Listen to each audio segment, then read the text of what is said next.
Thanks everyone for coming tonight. My name is Fran Ulmer and I'm the Chancellor here at UAA, and it is my pleasure to welcome you to this very special occasion in which we are going to hear from remarkable women who played an important role in the Alaska Native Claims Settlement Act and in the lives of Alaska Native people in many, many different ways. I want to acknowledge that we have a number of sponsors who have helped to make it possible tonight for us to do this program.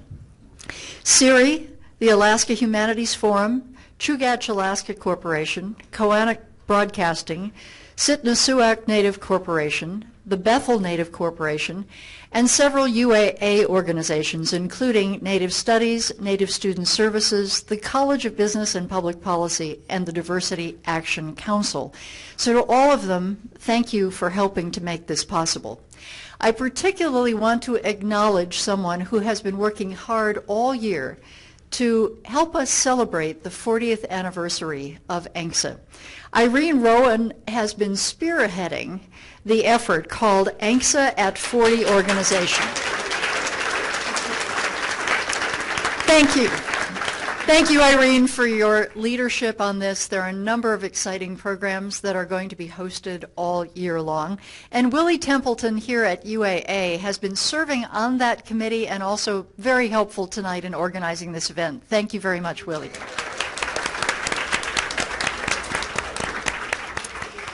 So in addition to this being a celebration of the 40th anniversary of ANCSA, it is also a celebration of Women's History Month. So these things have come together very nicely for this event, which is pretty unique. I tried to think of another time when there was a spotlight shown on the role of women in the formation of ANCSA. And maybe someone tonight on the panel will be able to remember such an occasion and talk about it, but I couldn't remember such an occasion. So I think this is pretty special. And I might note that we are recording this. This will be podcast and available on the UAA webpage. So for those of you who have friends or relatives that aren't here tonight, but you want to recommend to them that they listen to this, that will be another option. So I'm going to tell you a little bit about our panelists, and then I'm going to turn this over. Nellie Moore is our moderator this evening. As you know, she is an award-winning journalist, and I just love listening to her on the radio. Thank you for doing this, Nellie. So I'm going to introduce our panel starting at the far end of the panel table tonight. Frances Ann Degnan was born in Unalakleet. She has always followed the footsteps of her parents, Frank and Ada Degnan, and like them, she loves her homeland and has worked in many different ways with the Alaska Native Federation, the Alaska Federation of Natives, and the Alaska Native Claims Act. She continues to serve on a number of boards that affect her village and her region. She received her Bachelor of Arts degree from the University of Alaska Fairbanks, and she is self-employed. She loves to smoke fish, knit musk ox wool, and she loves to be out in the country on the land. Marlene Johnson, I'm going to attempt her Tlingit name, Slaja Klak Lakuti, and she can correct that.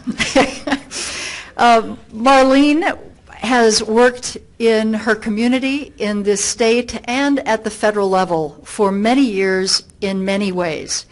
She participated in the fight for the Alaska Native Claims Settlement Act and was one of 5 original incorporators of Sealaska. She was chairman of the board of Sealaska Corporation for its first decade. She served on the Hoonah School Board for 25 years, on the board of trustees of the Hoonah Heritage Foundation and the Sealaska Heritage Institute. She's also served on lots of other boards, including the Board of Regents, the Rural Cap Board of Directors, the Robert Wood Johnson Foundation, and on and on and on. She has also received lots of awards, including AFN's Citizen of the Year Award. Brenda Itta Lee was born in Barrow. She currently lives in Anchorage. She and her 10 brothers and sisters were raised in a traditional environment and spoke only the Inupiat language until she went to school. She is proud of her Inupiat heritage and feels fortunate to be a bilingual and bicultural person. She worked for U.S. Senator Ernest Greening, and in 1967, she traveled by airplane, snow machine, and dog teams to 67 villages on behalf of Senator Greening. She served in the Alaska State Legislature, which is when I first met Brenda.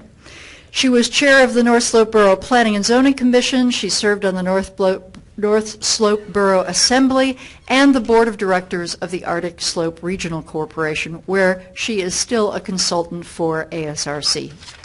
Finally, Agnes Brown was born and raised in Tyonek. Agnes recalls with fond memories the role that her family played in the development of Tyonek and in a lawsuit that was brought by Tyonek Village over the oil and gas drilling that would be taking place near their lands. She's very proud of the fact that the Tyonek Village Council helped other Alaska Native communities and helped fund the first statewide meeting of Alaska Native people, which resulted in the Federation of AFN. She is the president and chair of Kaloa and Company, which is a family-owned fishing business. She has been a member of the CIRI board since 1974, and she also serves as a director of the Cook Inlet Tribal Council. Ladies and gentlemen, please show these women how proud we are of all they have accomplished. Thank you, Fran. Okay.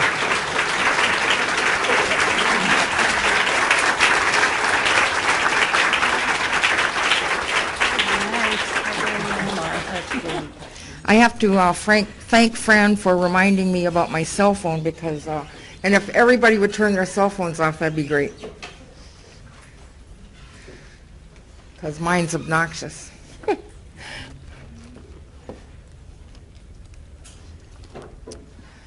Anyway, I did want to say thank you also to Irene for organizing this. Not too long ago, we decided at our house to go wireless with telephones, and about 2 weeks ago, I think I started having to recharge my phone about 3 times a day. But it's been a real busy time, and Irene has done a lot of work on this. So thank you, Irene. I wanted to get first to, I had the great honor of spending most of yesterday with these ladies, women, and it was such a great time. I learned a lot, we laughed a lot, and there was some really good reminiscing that went on that I had forgotten about. But I wanted to start first off tonight with Brenda and talk a little bit about the core values, the reasons that the whole fight over ANCSA got started. Thank you. And I really would like to take this opportunity to thank everyone who's come to this get-together. One of the questions that each of us had been posed before coming here was to the issue about the significance of subsistence and the use of land to the Alaska Natives, and how significant was land, how significant was subsistence during the land claims fight. I can say very confidently, I hear the voices of many men and women in the Arctic Slope region as a result of numerous meetings and gatherings we had. Our viewpoint as Inupiat Eskimos, and I'm sure all the other Alaskan Natives, has always been that we viewed ourselves as the landowners, and this viewpoint of our people was passed on to us generation after generation after generation. We were the landowners. That was our viewpoint.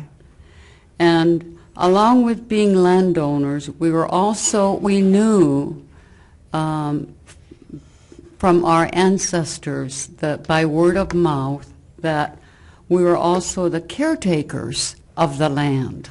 That was our role, our responsibility, and we were taught that since the very beginning of time.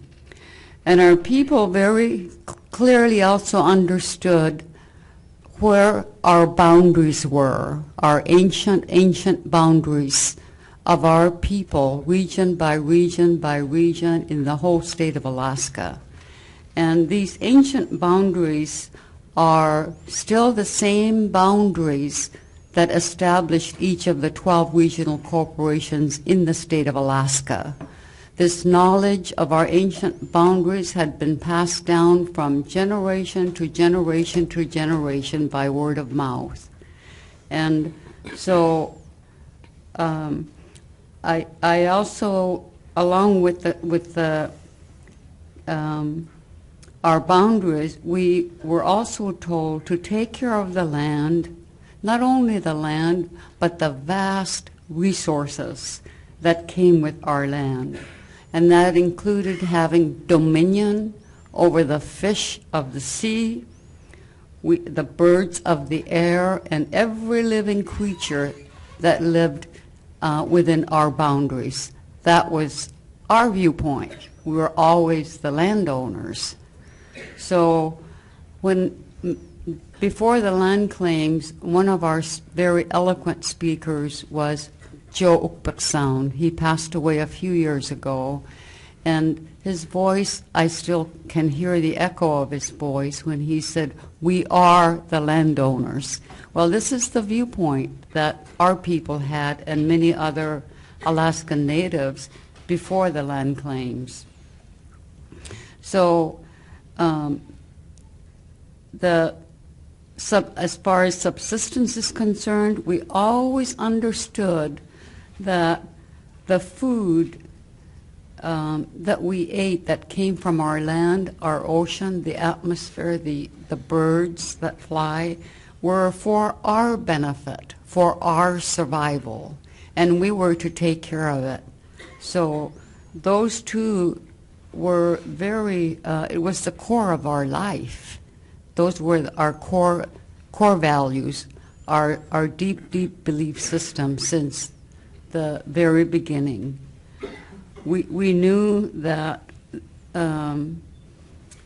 these lands and these resources were given to us by our Creator, and we viewed it as our divine right. Our divine right. That's how we viewed it. So when you heard the voices of all the Alaska Native people as we got to know them, we had that in common, our land and our resources. We had basically the same viewpoint. So I'm sure the other ladies in this panel might want to add to that, but that was our core belief system. That was our value. This is why we fought so hard, because we had been taught that we are the landowners, we are responsible to care for the land, and we did.